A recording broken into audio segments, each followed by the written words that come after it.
بھیگی آنکھوں میں ابھی حرف دعا باقی ہے، بھیگی آنکھوں میں ابھی حرف دعا باقی ہے، تھوڑا ٹھہرو کہ ابھی اذن خدا باقی ہے۔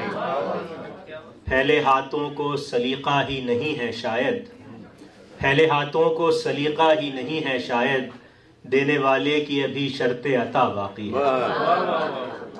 تو اب اگلے شاعر کی طرف چلتے ہیں۔ یہ ہمارے شہر میں ہمارے لیے نئے ہیں، مجھے پتہ نہیں کچھ سال سے شاید ہیں یہاں پہ۔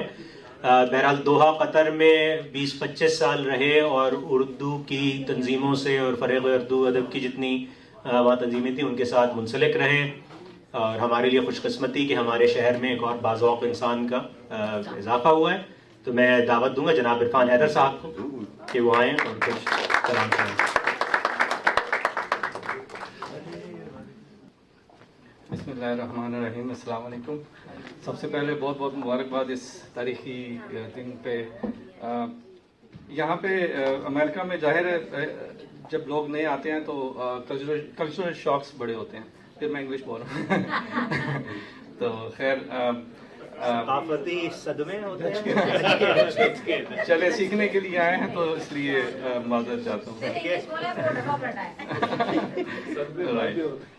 تو اس کے بعد پرانے دنوں میں کچھ لائنیں لکھی تھی تو ان پہ تھوڑا سا کام کیا، یہاں امریکہ میں آگے کیونکہ کچھ تجربات ایسے ہوئے تو اسے غزل کہیے یا نظم کہیے میں لکھتا ہوں۔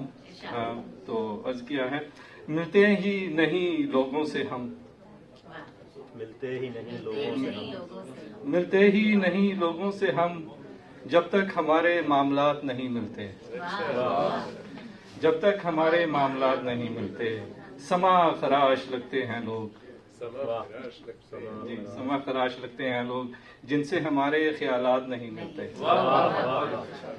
ملنا چاہتے ہیں دیار دل میں، جی ملنا چاہتے ہیں دیار دل میں، مگر فرصت کے لمحات نہیں ملتے، مل بیٹھے کہیں ایسی جگہ ہے، مل بیٹھے کہیں ایسی جگہ ہے، جہاں چاہت ہو سوالات نہیں ملتے، اگر ہم ملیں کہیں اتفاقاً، اگر ہم ملیں کہیں اتفاقاً، نہ کرنا شکوہ جوابات نہیں ملتے۔